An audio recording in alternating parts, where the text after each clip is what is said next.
ओम गुरुवे नमः। ईश्वर भजन में संसार बाधक नहीं सहायक है।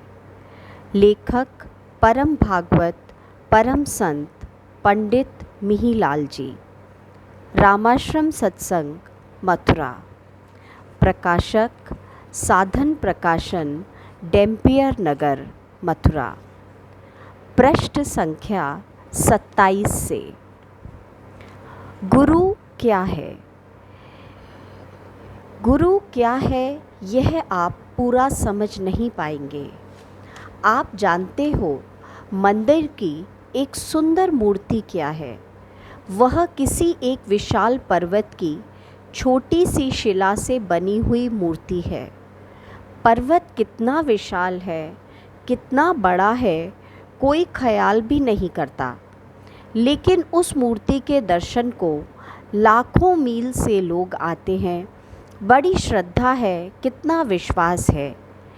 ऐसे ही उन गुरु का शरीर अनंत आनंद स्वरूप आत्मा से बना है, सत्य ज्ञान और आनंद से बना है। सच बात तो यह है कि उसमें और कुछ है ही नहीं। वह स्वयं पूर्ण ब्रह्म परमात्मा ही शरीर धारण करके आ गया है। वह अनंत एक छोटे रूप में आ गया है, जिसकी एक हल्की सी झलक से सारा ब्रह्मांड सुंदर प्रतीत होता है। फिर वह तो स्वयं ही एक रूप में आया है। कोई शुमार है सुंदरता के, क्योंकि वही तो सुंदरता को सुंदर करता है। तुमने चीनी के एक ढेर को देखा, वह क्या है? मीठे के अनंत कण। हर कण में मिठास है, परंतु मिठास आज तक देखी नहीं। चीनी देखी है, परंतु चीनी कुछ और नहीं, उसकी मिठास का एक घनत्व रूप है। मिठास आज देखने में भी आई है। ऐसे ही यह आत्मा एक रस है, वही घनत्व में आकर संसार है। यह गुरु का शरीर है। वह आज हमारे देखने में आया है। वह आनंद देखने में आया है। वह ज्ञान देखने में आया है और वह शांति देखने में आई है। वह वास्तव में सत चित आनंद का एक स्वरूप दर्शन को मिला है। तुम किसी बहुत सुगंधित इत्र की सुगंधि से कितने प्रसन्न होते हो। जानते हो वह इत्र क्या है? वह इस सुगंधि का एक भंडार है, एक रूप है। इत्र में और कुछ है ही नहीं। उड़ती हुई सुगंधि का एक घनत्व है। वह अनंत निर्गुण भी जब अत्यंत आनंदित होता है तथा ऐसे ही घनत्व में आकर एक रूप बन जाता है। आगे और देखो, भगवान श्री राम अपने गुरु श्री विश्वामित्र के साथ जनकपुर धनुष यज्ञ में पधारे। वहाँ सीता जी के स्वयंवर की सारी रचना थी। जो लोग या जो राजकुमार बाहर से आते थे, महाराजा जनक सबसे मिलते थे, सबको ठहराने और सुखपूर्वक रहने की व्यवस्था भी करते थे। आपने सुना श्री मुनि विश्वामित्र जी आए हैं और उनके साथ बहुत सुंदर 2 राजकुमार आए हैं। महाराज गए और जाकर प्रथम श्री विश्वामित्र जी के चरण स्पर्श कर उन दोनों भाइयों के विषय में भी पूछने लगे। ये महान सुंदर दोनों बालक कौन हैं? महाराजा जनक, जो ब्रह्म को जानते थे, ब्रह्मानंद में हर समय विभोर रहते थे, बस दर्शन करते ही वह ब्रह्म सुख को भूल गए और इस दर्शन के आनंद में विभोर हो गए।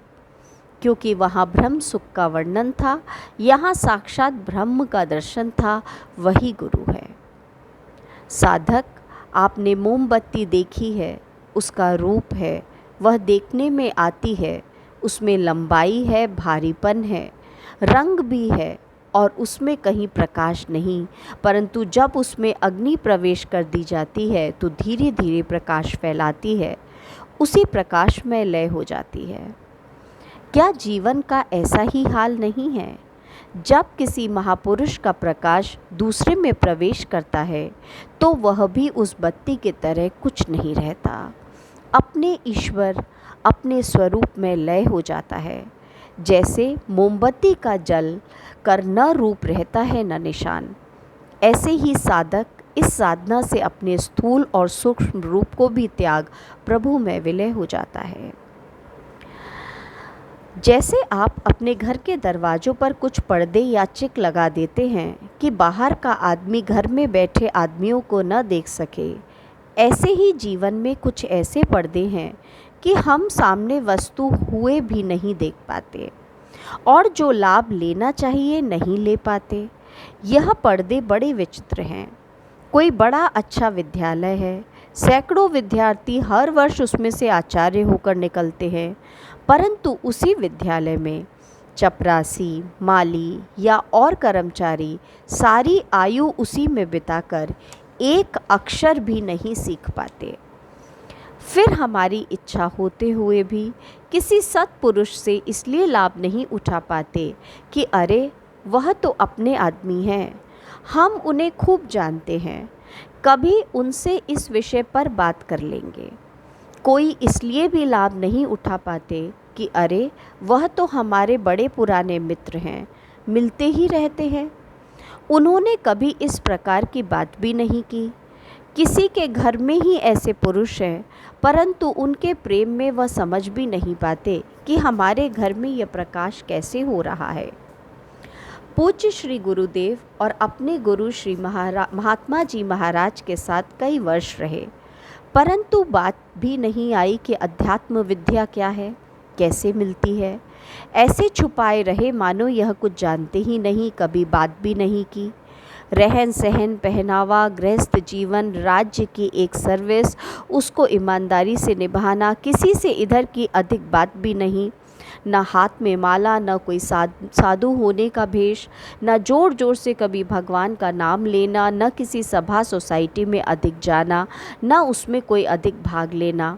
वह जानते थे कि यदि जीवन में कहीं कुछ दिखावा हो गया तो वह ऐसा ही होगा जैसे पानी के बर्तन में एक बहुत छोटा छिद्र जो दिखाई भी न दे, परंतु पानी सब निकल जाए। और यही कारण है कि बहुत परिश्रम करने के बाद भी साधक लाभ से वंचित रह जाते हैं। और यही कारण समझ में आता है कि कबीर साहब तथा भक्त रैदास जी पूर्णता को प्राप्त करने पर भी अपने उस काम को जीवन भर करते रहे जो प्रारंभ में करते थे। कहते हैं किसी एक महात्मा से उनके शिष्यों ने कहा, भगवान अब तो आप एक अच्छा मकान बनवा लीजिए, वस्त्र भी अच्छे पहनिए, खूब खर्च करिए, अब आप पर कोई कमी नहीं है, खूब ठाठ से रहिए। वह कुछ भरे हुए गले से बोले, पुत्र तुम ठीक कहते हो, अब कुछ कमी नहीं है, परंतु मुझे ऐसा प्रतीत होता है कि वह मेरी इस गरीबी पर ही प्रसन्न हो गए थे। इस मेरी गरीबी ने ही मुझे उनके दर्शन कराए थे, इसलिए मैं इसे छोड़ना नहीं चाहता। मैं सोचता हूँ कि कोई ऐसी बात न हो जाए जिससे वह अप्रसन्न हो जाए। यह जो कुछ दिया है उन्हीं का तो है, मुझे और क्या चाहिए। कुछ और भी पर्दे हैं, लोग हजार उनके साथ रहें पर उन्हें देख न सके, जीवन भर बात करते रहे परंतु पता न चले। वह क्या है कौन जाने, उनकी महिमा अपार है।